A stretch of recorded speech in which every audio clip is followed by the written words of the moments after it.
अरे इतना रोइलू और कितना रोइबू। अरे जान अरे इतना रोइलू और कितना रोइबू।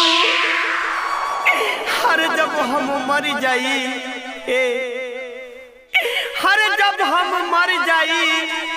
हेलो दोस्तों, आप सभी को बहुत बहुत स्वागत है हमारे न्यू दर्द वाला शायरी वीडियो में।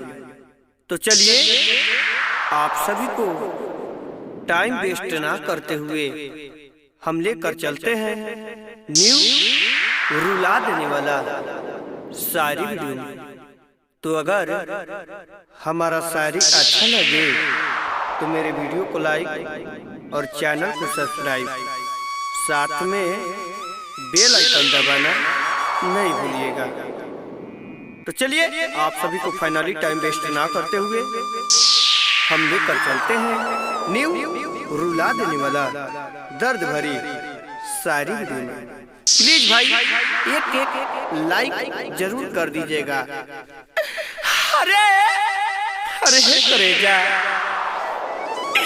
अरे इतना रोइलू अरे इतना रोइलू और कितना रोइबू।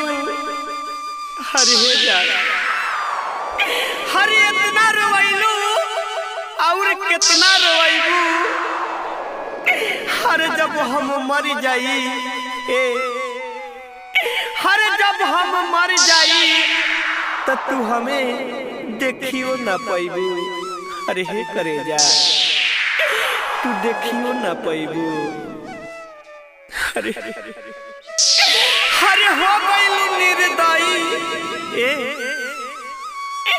अरे तू हो गइलू निर्दयी अपना पियवा के देख के।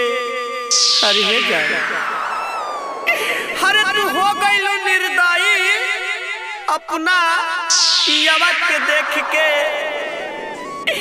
अरे जब हमसे अब प्यारे ना करेलू अरे जब हमसे अब प्यारे ना करेलू।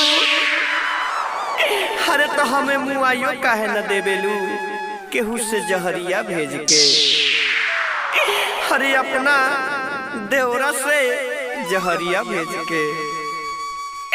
अरे बानी जबला जिन्ना अरे सुन अरे बानी जबला जिन्ना तो अपना जिंदगी से लड़ा। अरे करेजा अरे बानी जबला जिन्ना तो अपना जिंदगी से लड़ा।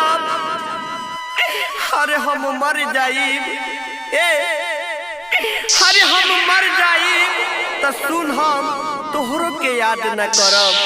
अरे भसड़ी हम तोहरो के याद न करब। तो हेलो दोस्तों, आप सभी को हमारा शायरी कैसा लगा?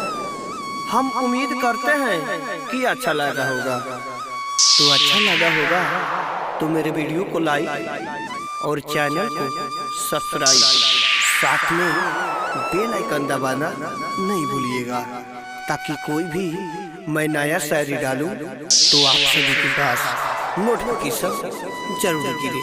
तो चलिए नेक्स्ट वीडियो के लिए बने रहिए।